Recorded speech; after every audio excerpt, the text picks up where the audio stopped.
ओम शांति। गीता का 18वां अध्याय कल से आगे। 40वां श्लोक। संसार को सदा ही किसी न किसी का आधार चाहिए, पर परमात्मा किसी भी प्रकार का आधार नहीं लेता है। हम सब मनुष्य सत्व, रज व तम के गुणों से युक्त होकर ही संसार में आए हैं, और परमात्मा की माया भी, संसार भी तीनों गुणों से युक्त है।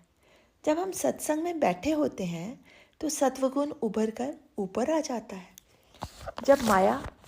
जब माया में जाते हैं और क्रोध करते हैं तो यही वाणी नीचे उतर जाती है। जैसे कीचड़ में नीचे गंदला पानी है पर ऊपर साफ पानी।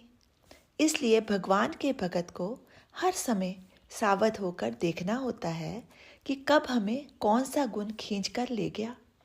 इसलिए ये देख कि सत्वगुण ही परमात्मा तक ले जाएगा। इसीलिए आप जीवन में भी देखोगे कि एक सत्वगुणी व्यक्ति को माया ज़्यादा तंग करती है।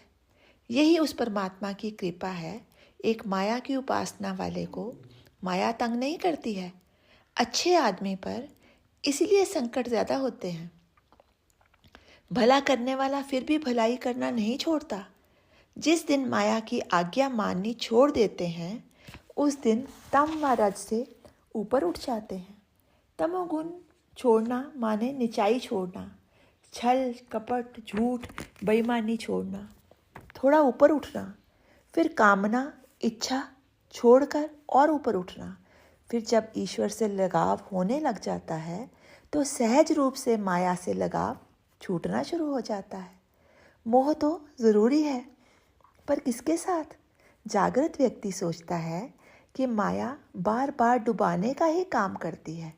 अब मैंने भवसागर में डूबना नहीं है, इसको तरना है। तब वो माया के किसी भी लोभ में नहीं फंसता। सत्ता, संपत्ति, पद, मान, अपमान किसी भी आकर्षण में नहीं डूबता। वो ज्ञान दशा में जान चुका है कि डूबना होगा तब भी और तरना होगा तब भी। मनुष्य शरीर ही वो साधन है जिससे दोनों काम होंगे। तब वह शरीर रूपी ड्रम को खाली करना शुरू कर देता है और एक दिन हल्का होकर भवसागर तर जाता है। भरोसा तो रखना ही होता है। जिस माता पर बालक भरोसा रखता है वो भी छोड़कर चली जाती है। जिस माया पर भरोसा रखते हो वो धोखा दे देती है, पर जो हमें धोखा नहीं देता, ईश्वर, उस पर हम भरोसा रखते हैं क्या? सगुण पर भरोसा धोखा ही तो है। निर्गुण पर भरोसा रख, निर्गुण पर भरोसा रख, सगुण का भरोसा मत रख, पर उसका भी सदुपयोग कर। इसलिए ज्ञानी पुरुष ज्ञान से तम, रज व सत्व की पौड़ियों को लांघता लांघता ही चला जाता है और निर्गुण में फिर पहुंच जाता है। नित्य निर्मल मेरा परमात्मा है। मैं भी निर्मल बनने की कोशिश करूँगा। इसलिए चाहे उम्र बढ़ती जाए वो अपने आप को सरल, निर्मल व निर्दोष बनाने का प्रयत्न करता है। नित्य परमात्मा को ही स्मरण करता है। अपने जीवन का फल केवल परमात्मा को अर्पण करता है। इस नरदेह की कदर केवल परमात्मा करता है। इसलिए ज्ञान से जागृत व्यक्ति इस नरदेह को चिंता का कीड़ा नहीं लगने देता।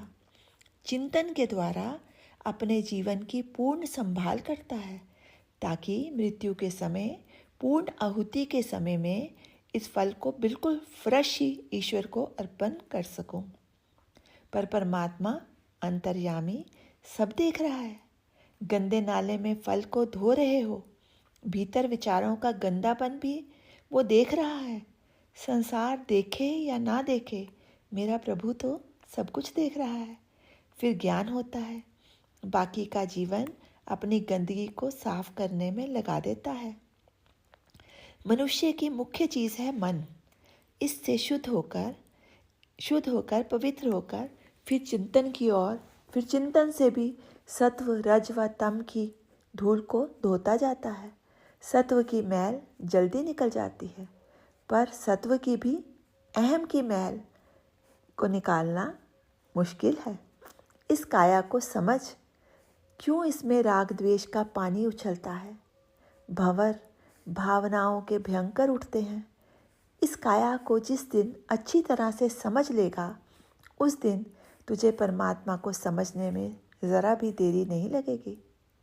जिसने ज्ञान से माया, काया व ब्रह्म को तीनों को जान लिया, फिर वह अपनी ही काया के अंदर आत्मा के दर्शन ही करता चला जाता है। अनंत अखंड दर्शन। अब वो विकारों के अस्त्र शस्त्र से अपना शरीर रूपी भवन तोड़ता फोड़ता नहीं है, उल्टा इन विचारों के द्वारा अपने परमात्मा की मूर्ति की रचना करता है और उसे अपने ही नाम से, नए नाम से पुकारता है। मुख्य बात है तत्व से जानना। बस जान लिया, नाम कोई सा भी हो, क्या फर्क पड़ता है। आगे 41वां श्लोक। आज के श्लोक में कृष्ण भगवान अर्जुन को बता रहे हैं 4 वर्ण के बारे में। जैसे 4 भुजा वाली परमात्मा की मूर्ति होती है, ऐसे ही मनुष्य के अंदर 4 वृत्तियां होती हैं। ब्राह्मण को समाज ने निश्चिंत कर दिया था कि आप चिंतन का कार्य करो। ब्रह्म को जानने का कार्य ब्राह्मण करता था। समाज माने या ना माने, ब्रह्म को मानना और जानना सबसे कठिन काम है।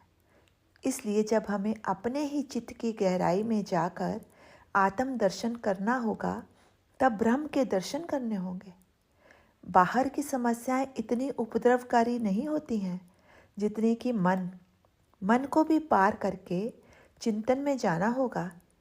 इस गहरे चिंतन में मनुष्य पागल सा भी हो जाता है।